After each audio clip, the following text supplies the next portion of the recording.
Everybody, welcome to the No, no, 403rd no, no. edition of the Holy Backboard Podcast. I am Dustin, and this is Manny, and we're in Rip City.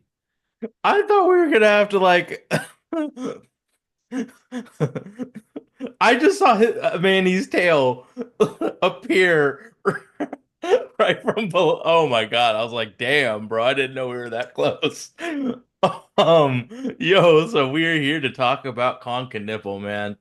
Very exciting. I feel like you and I throughout Duke's run fell in more and more in love with what he can do on a basketball court, right? Like, how are you feeling about Kon?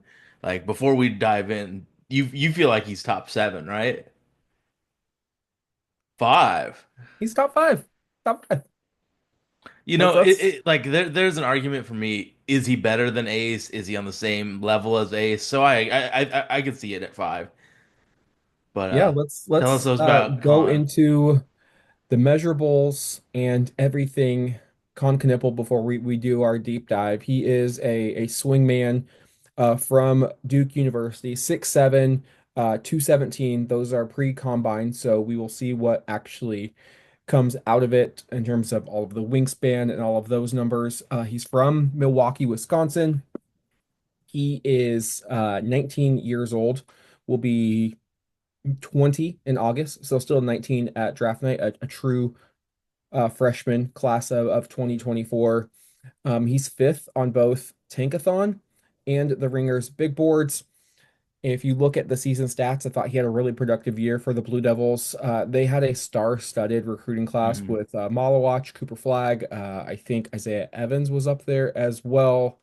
And he really was like the fourth Hmm. player considered, really like kind of a little bit of an afterthought. And he was the second the whole Hmm. year. And he stepped up when Cooper Flag got injured, led them to the ACC tournament championship, played 39 games, got over 30 minutes of action, getting you 14.4 points, shooting 47, almost 48% from the field on 10 field goal attempts, 41% from three on over five attempts, 91.4% from the line on 3.5 attempts per game, getting you four boards, 2.7 assists, just 1.4 turnovers, 1.2 stocks.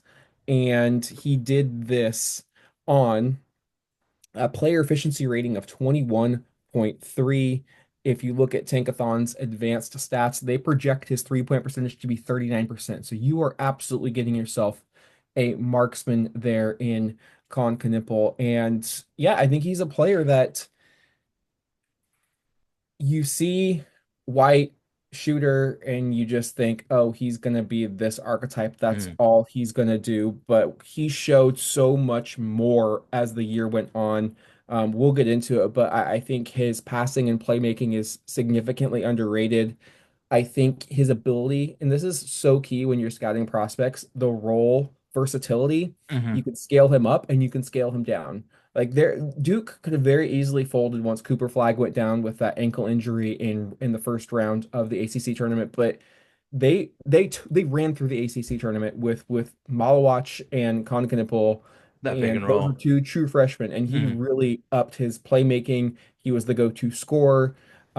He was just absolutely awesome. I mean, we're looking at conference tournament. He's playing 38 minutes a game. He gave you 28 against Georgia Tech, 17 against Carolina, 18 against Louisville, um, 14 total assists. Just like he's rebounding the ball well. He gives you 17 total rebounds. That's what, almost six boards a night as a guard. We love when guards rebound the ball. Isn't that right, Sage? Boardman Yeah, gets paid. I think you if you watch I was. He was even better in the tournament too. I mean, Mhm. against a legit competition, 20 points on 5 of 7 shooting against the Wildcats, 21 points, 6 of 15 shooting against Alabama, who was a top Two eight seed. seed or Yeah, they were a number two two seed. seed, but top eight Yeah. program. They really should have been playing for the national championship. They sold against Houston, but he had 16 on 5 of 9 shooting, 7 boards. He's efficient. He's effective. He knows how to play the game. So I watched the high school tape of like all of his EYBL games, and then I watched the Duke, And you see what he was in EYBL, and that was more of a creator playmaker for number one. And it reminded me of like what Chris Middleton would do in the NBA. And then you watch what he does in college at Duke, and it's more like a Desmond Bane type of production. I mean, obvious like he's gonna be Des is gonna be the comp. They don't look alike, but they play alike. And you talk about the shooting, there were so many plays where he was sprinting to the ball, caught it, shot it. There's not that many players that I could think of with that type of shooting ability, versatility. Like I can only think of JJ Redick running into a spot, getting the ball and launching. It's really rare era type of stuff what he is doing offensively. And when you see what he was doing at high school versus that, it's two totally different players doing two totally different things. But obviously, the shooting and his shooting ability is the gem of what Kon Knueppel can provide a team in this whoever selecting and gets him. It's getting this elite shooter, moving shooter, like his ability to manipulate the screener to get him even more space is just really beautiful basketball. Like I have no worries about him being a not being a good shooter. Like he is going to be a fantastic shooter, a fantastic spacer. Um, I think that what Duke did in having that two-man game with Malowa and he on the screen and rolls really protected Khan because I think when pressure comes, the decision making isn't as good as it was. But if he has a clear lane and he's going to make every single decision.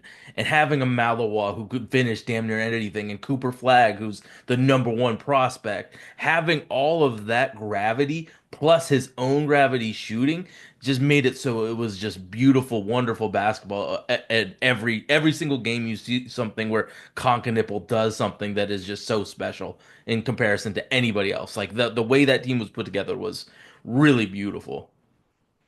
Yeah, the jumper is textbook. The form is beautiful. And when you're scouting a shooter, it's not just does the ball go in. How are they getting looks? Are they just strictly a catch and shoot wide open shooter? Can they shoot off of the dribble? Can they move and catch and get set and shoot? Like that's what makes Steph Curry the greatest shooter of all time because no matter the situation, he gets his shot off, he gets his Mhm. hands on the ball to where it needs to be, and he gets squared up. The muscle memory is there. Like it doesn't matter how he gets his shot, he knows what to do with it. Now, some players just they have to be wide open and they have Mhm. to get set and they have to take a deep breath and then they can shoot, right? I think Khan has a really good shot diet in the fact that he already knows how to shoot off of movement. Mhm. Obviously, you cannot leave him open, which is that's the value, right? He's The going to gravity space the itself, floor man.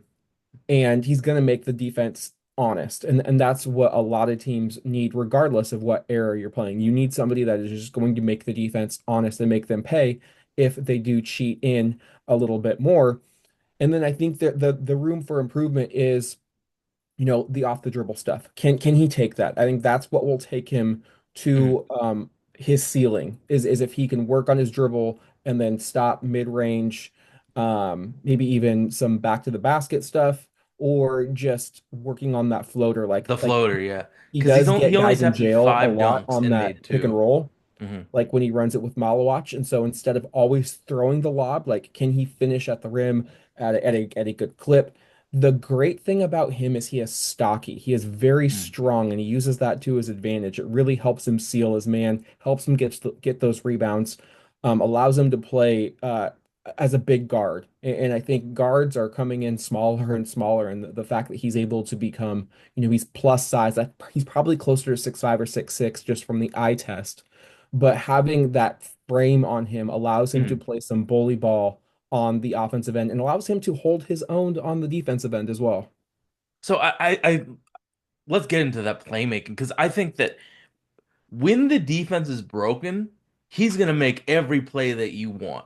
But so when we're talking team building, if he's the number three, the one has to be a dynamic playmaker that keeps the defense honest.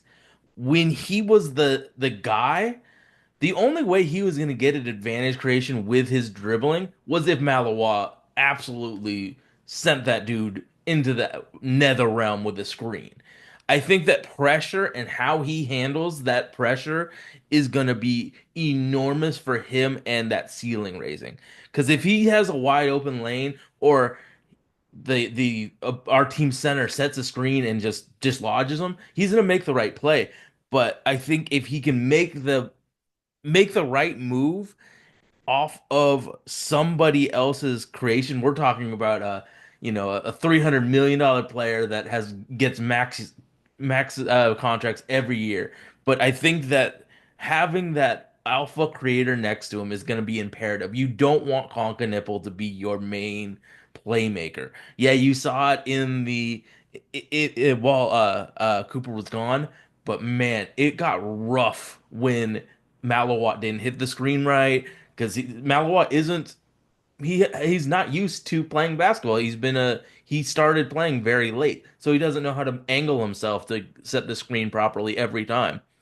And in those situations, opposing defenses, and we're talking about college defenses, swarmed him, made him make bad decisions. So I think it's like the NFL draft is happening currently. They have to keep the pocket clean for Kon Knueppel so he can make all of those secondary playmaking stuff. And if they don't, I think we're really talking about just a shooter. I think that whoever is the coach has to create a scheme where he utilizes all of Khan's great skills, but keeps him clean where it's not pressure. Like Tumani Kamara would make his life miserable, and I know Tumani does that to a lot of people. But I'm not even talking about those elite guys. I think that guys that aren't in the pros that are just defenders give him fits because they erase space. So I know that the Celtics did it with Jason Tatum. Jason Tatum doesn't finish well with contact, and the Celtics guys made it so he was kept clean. I think whatever team he gets drafted to has to keep him without people like in his space, and he'll be able to flourish. It's just I think that they need that strong alpha playmaker. They need to have him start off being kind of simple and then working in more and more and more. But I really think he's special when he has like any bit of space in the dribble. He makes the right play quick, fast, and timely. Like we're talking about somebody that is really, really intelligent and really can just knows where to be on the offensive side of the floor.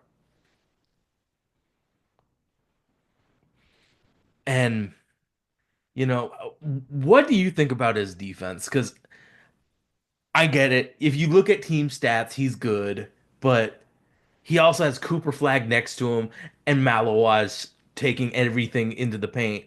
Like I don't think he is a good defender at all, and I think Not that many he's are a as first year players. dude. Well, I mean like I watch him get back cut to hell and back. I watch him take bad angles at stuff. I think there's things that he can clean up and rep it out and get mature. But I think at the grand scheme of things, he'll never be a positive or even a net neutral defender. I think he's always going to have to be a poor defender. It's just, I think his size allows him to be a wash. I think he's strong enough that he's not going to get like I'm fine punted. with him getting switched up on screens, but if he ever gets switched down, I think it's a complete issue. One of these days we should get somebody that does like biomechanics of players and like will be able to tell us how much somebody can get faster because I think that his speed is one of the slower in the like he's AJ Griffin in a sense where he's not the fastest in the world.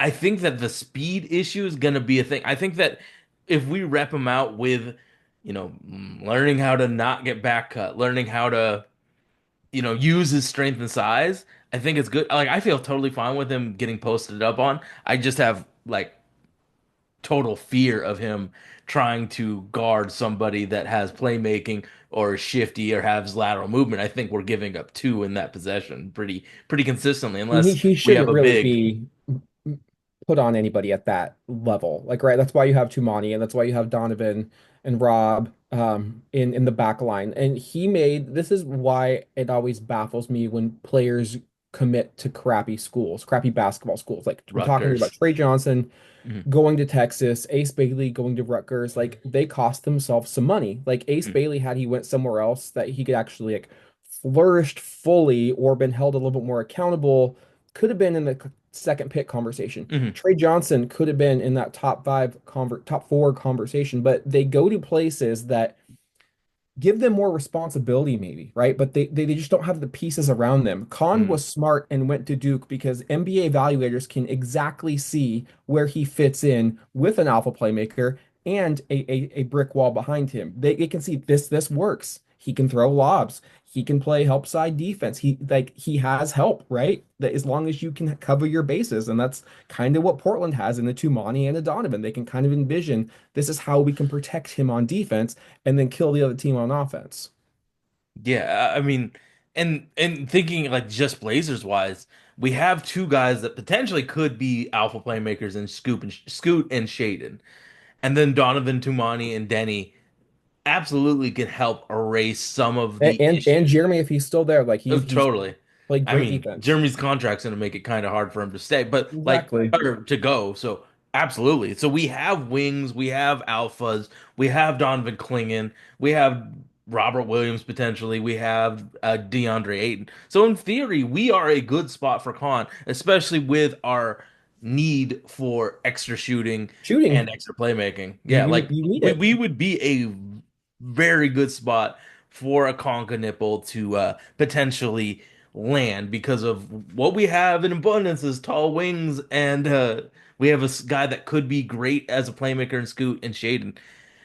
So When I you look like at the fact that Kon, he is at least average two guard size, right? Now, if mhm, he's an undersized guard, I think that's where I worry about taking him high because of the defensive, yeah. you know, tendencies, right? But if you have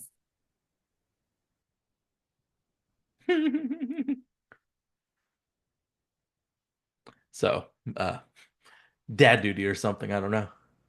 my wife's making my birthday cake, so if you hear that, that's just some pistachios in the background.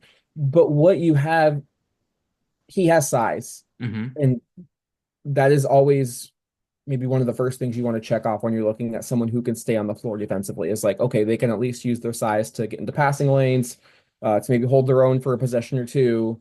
It makes life a little bit easier. Oh, totally. So I think that there have been players like Kon Knueppel before. What do you comp them out to, lower, middle, and higher end? What would you say for a Kon Knueppel? I really hate the lazy comparisons, and this is what the Ringer did. They have like Luke Wally Kennard? Zerbiak and Luke Kennard and Gordon Hayward. I'm like, okay, they all have skin color in common, but like, can we be a little bit, more thought provoking with these comparisons? Hmm. His size and shooting and ability to handle the ball, I think he could be like Steve Smith a little bit. Like that's if a higher, I like the retro. yeah. I mean, Desmond Bane's almost like a modern Steve Smith, and Yeah, and exactly. That's why I you thought that he was mentioned Dez. him.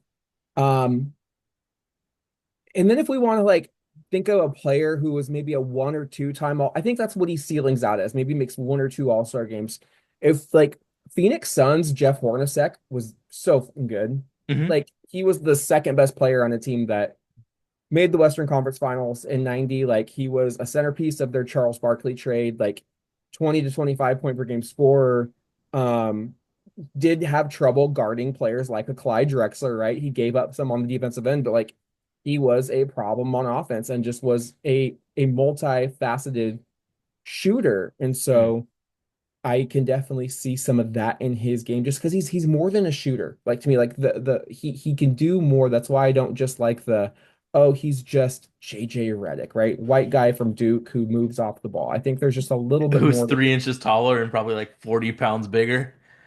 And I know people are gonna say the Desmond Bane comparison might not be good because Desmond Bane has short arms, but like they might not look alike, but they play very similar with the shooting, the the flawed playmaking by both of them. You see it when Ja got hurt. Desmond Bane can play make, but he's not going to be your number one.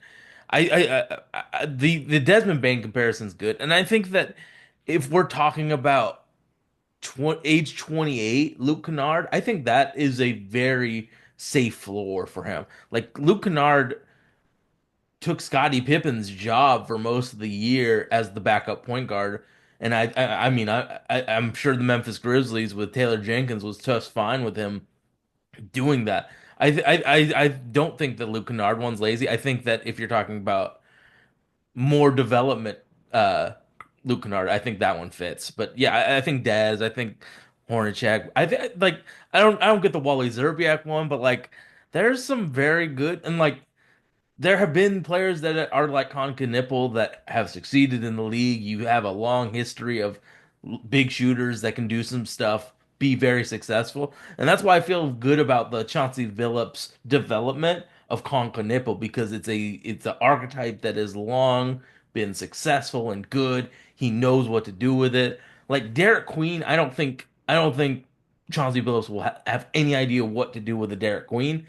But Kon Knueppel and that archetype and that play style, I mean, he had to have played with guys like that and knows how to put those guys in the best situation. So like the fit, the players around him, the coach having an idea of how to use him. I think that if he is there when the Blazers pick, Kon Knueppel's a very good guy to have. I mean, if we get lucky, I would take him at 4. Yeah, yeah, there's I just don't think there's any chance that He he does drops not fall to until us. 10. No, no, no. Nope. And He that would have that's fallen to us if we did this podcast like a month ago, though. if you're picking 7 or 8, you got a chance. But Yeah. Portland, they just Yeah. they you know, Had to I'll win hold those my tongue a games. bit, but they just had to win some of those games, right? And that's Yeah. it bit them because now you lose a coin flip to Phoenix, and yeah, you still split ninth best odds, but they now pick ahead of you if everything goes according to Hmm. the math, Yeah. and that's just another spot that he could go. But I would say I like him better than Reed Shepard as a prospect. And I Yeah. know Oh, yeah. Yeah. Yeah. Anyone with like shooting and some athletic limitations, I think I like Khan more than basically anybody in that tier of player that we've ever covered. Like I can't really think. Well, I guess I liked AJ Griffin more, but like I feel very, very good about him hitting. AJ Griffin had some sort of voodoo magic over you, man. I think AJ Griffin is a better shooter than Khan. But like if Khan fails, he is the new watermark for failing as that good of a shooter. I feel very good about him being a professional basketball player that makes a shit ton of money and is in the league for many, many, many years. So if the Blazers are lucky enough to get him, I think he fits us pretty damn perfectly. Is Yeah, there and anything you he's want to the say? perfect third guard. Yeah. Perfect third guard, Yeah. right? I think he's big enough to play with Scoot. He can obviously play alongside of a Denny or a Shaden as the lead ball handler. I think you could play him at small forward in smaller lineups. You can play him at obviously at the Do you two. feel good about the Scoot Shaden Con lineup? If you as long as you have maybe Tenny, Tenny? Tumani and Donovan back there, Tumani and Rob, like some Yeah. size back there. Like here's the thing. For the Blazers to get where they want to be, Scoot and Shaden have to become better defenders. Yeah. That's just that's the bottom line. Like they can't be where they're at. And I think Scoot took some strides. Shaden's making, I would say, baby steps, but the athletic profile is there. For them just to become at least neutral on that Mhm. end, I think in stretches you could find the right matchup to do it. Um, I don't worry about Con guarding a power forward. Like really, like let's just say it's a lineup where like pretend the Lakers don't have Luca and LeBron. I'd be fine with him against Dorian Finney-Smith in line. I would totally be fine with that. yeah, So if teams want to hunt a caliber of Dorian Finney-Smith on Con, go for it because I don't think that's going to uh you take the ball out of Luca's hands, bro. Give yeah. it to DFS. I mean we saw it last night when Memphis tried to hunt SGA for his sixth foul. Hmm. They got really bad shots out of that. So instead of Yeah. just running offense and getting more points, they wanted to take players on SGA that really aren't creators or Hmm. shot makers with the ball in their hands, and it didn't work out. So yeah, if low level starters want to go at Kon, be my guest. Yeah, yeah. So Where's he? yeah, Where's he on your board? Is he top five, top seven? oh yeah, yeah, no. I think there's a very like I think he's on the same level as Ace. So if the Blazers went four, I would be totally cool with Kon Knueppel. If the Blazers got lucky and got four, Kon's great. I would have him. Um, I think that there is definite talks to be done. Like I think he would help the Blazers more than VJ, without a doubt, right? Like the lack of shooting from VJ, the potential VJ's lack of raw. size, VJ is an unfinished prospect. I would say Ace is as well. So like those two, the ceilings are much higher. Kon's floor is just so much better. higher. Yeah, so like if we got three, I think there's a conversation to be had over Kon over Ace Bailey for this current team or Probably any would want team. to trade back to get Kon because I don't think he's thought of as highly as maybe we do, and that's up to Joe Cronin to read the room and find takers for Would you trade up for Kon? like let's say the Spurs want him at 8 and you got to get to 7. Yeah. Yeah.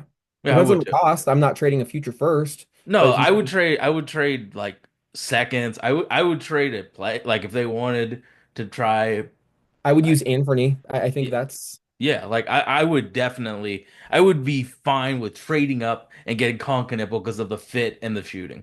Like I cannot deal with another non-shooter draft pick. So yeah, I would do whatever I could to get Kon yeah. within reason. You just got to I mean it's up to, up to the Blazers to see how the draft falls. Mhm. I think if you're Portland, there are some names you really hope are off the board by the time you pick or go before you, right? You really want to see Colin Murray Boyles. You really want to see Derek Queen, Yegor Demon. You want to see those guys come off because that means a player like a Carter Kon. Bryant Mhm. or a Kon Knueppel or a Trey Johnson or a Kasparis Jonas, Jeremiah Fears, Jace Richardson. You want those dynamic players. You want to choose from as many of those as possible. Yeah. And so that's where it starts to get dicey at 10. Yeah. But Khan's great. Thank you so much for listening. Do you have anything else you want to do about Khan Knipple? Happy birthday, man. And yeah, I think the first part of the podcast is going to be very interesting when we see a cattail arise from the background into your face. So thank you for hanging out. And I hope the Saints don't blow it in the second and third rounds. So I'll talk to everybody later. Peace.